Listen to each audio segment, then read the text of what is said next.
कुछ trader trade entry के बाद कहीं लॉस ना हो जाए इस डर से अपने विनिंग ट्रेड को प्रॉफिट टारगेट हिट होने से पहले ही एग्जिट करते हैं।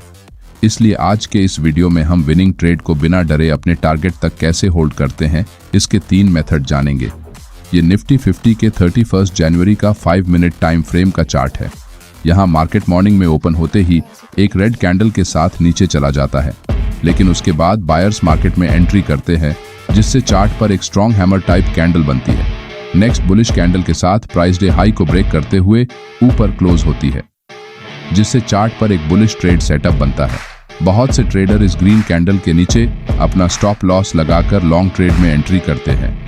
मार्केट उनके ट्रेड के दिशा में ऊपर बढ़ती है जिससे उन्हें स्क्रीन पर थोड़ा सा प्रॉफिट दिखने लगता है और कुछ देर बाद प्राइस हायर लेवल से थोड़ा सा करेक्शन करते हुए 2 रेड कैंडल्स बनाकर नीचे आती है।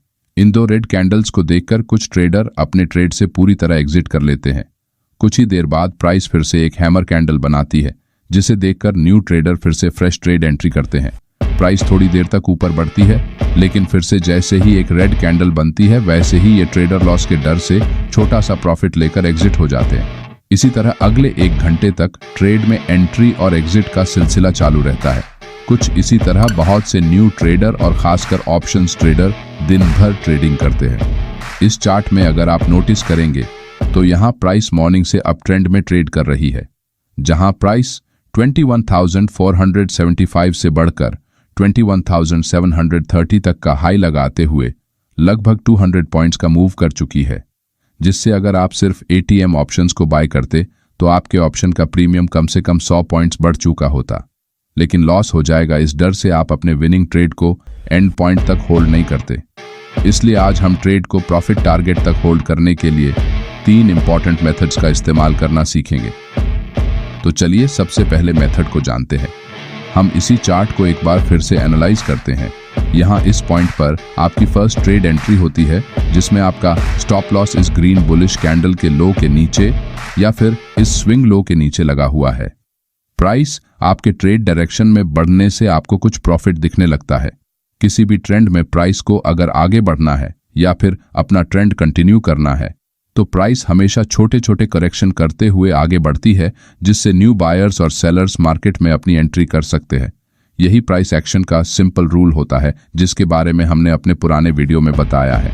यहाँ प्राइस ऊपर बढ़ने से लोअर लेवल्स पर जो बायर्स ऐड हुए थे उनमें से कुछ प्रॉफिट बुकिंग करते हैं, जिससे प्राइस में थोड़ा सा करेक्शन आता है। लेकिन अगर आप ध्यान से देखेंगे तो यहाँ प्राइस हायर लेवल से नीचे तो आई है, लेकिन उसने प्रीवियस स्विंग लो को ब्रेक नहीं किया है। इसका मतलब यहाँ हायर लेवल्स पर सेलर्स ने एंट्री नहीं की है, बल्कि इस लेवल पर सिर्फ प्रॉफिट बुकिंग की गई है।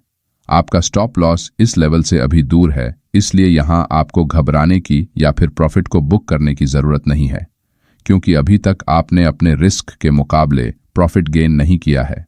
नेक्स्ट कैंडल में प्राइस जैसे ही एक बुलिश हैमर कैंडल बनाती है, वैसे ही जिन्हें लोअर लेवल्स पर एंट्री करने का मौका नहीं मिला वो बायर्स मार्केट में फ्रेश बाइंग करते हैं और प्राइस को ऊपर उठाते हैं, जिससे यहाँ एक स्ट्रॉन्ग स्विंग लो का सपोर्ट बनता है।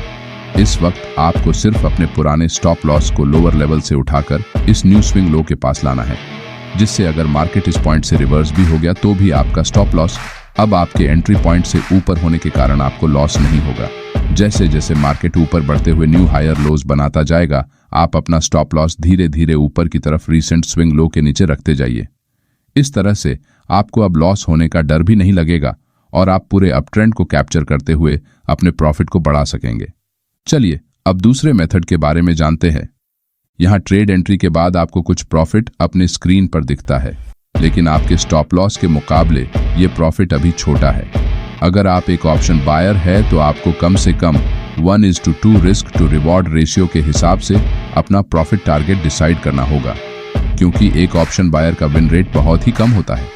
अगर इस ट्रेड में आप 100 क्वांटिटी से ट्रेड एंट्री करते हैं तो इस पॉइंट पर आप अपनी 50% क्वांटिटी को एग्जिट करके बाकी बची क्वांटिटी को ट्रेलिंग स्टॉप लॉस की मदद से अपने प्रॉफिट टारगेट तक होल्ड कर सकते हैं। क्योंकि यहां आपने पहले ही अपनी 50% ट्रेड क्वांटिटी को एग्जिट किया है, इसलिए मार्केट यहां से अगर रिवर्स भी होता है तो आपको लॉस नहीं होने वाला है। और आप ये बात जानते हैं, इसलिए आपको ट्रेड को लॉन्ग टाइम तक अपने प्रॉफिट टारगेट के हिट होने तक का इंतजार करने में डर नहीं लगेगा, जिससे आपकी ट्रेडिंग साइकोलॉजी स्ट्रांग होने में मदद होगी।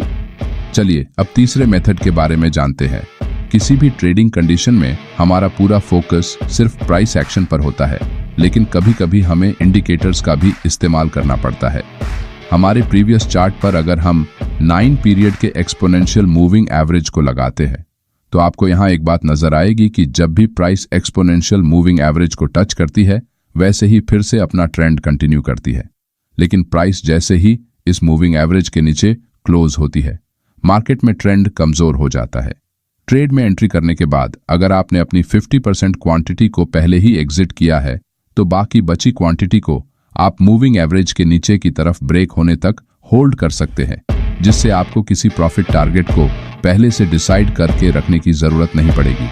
लेकिन जब तक कोई strong bearish red candle moving average के नीचे क्लोज नहीं होती तब तक आपको ट्रेड से एग्जिट नहीं होना है, क्योंकि यहाँ एक बार प्राइस मूविंग एवरेज के नीचे तो जाती है लेकिन कैंडल की क्लोजिंग फिर से ऊपर की तरफ हो जाती है। इसीलिए कैंडल के क्लोजिंग तक इंतजार करना समझदारी होती है।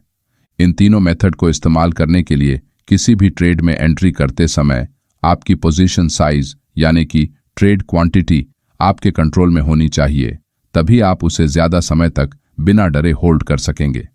इस मेथड का इस्तेमाल अगर आप छोटी क्वांटिटी के साथ करते हैं और कुछ महीने प्रैक्टिस करते हैं तो आपकी साइकोलॉजी पहले से बहुत स्ट्रांग बन जाएगी, जिससे आप वक्त के साथ धीरे धीरे अपनी क्वांटिटी बढ़ा सकते हैं। अगर आपको हमारा ये वीडियो अच्छा लगा तो वीडियो को लाइक और चैनल को सब्सक्राइब जरूर करें। धन्यवाद।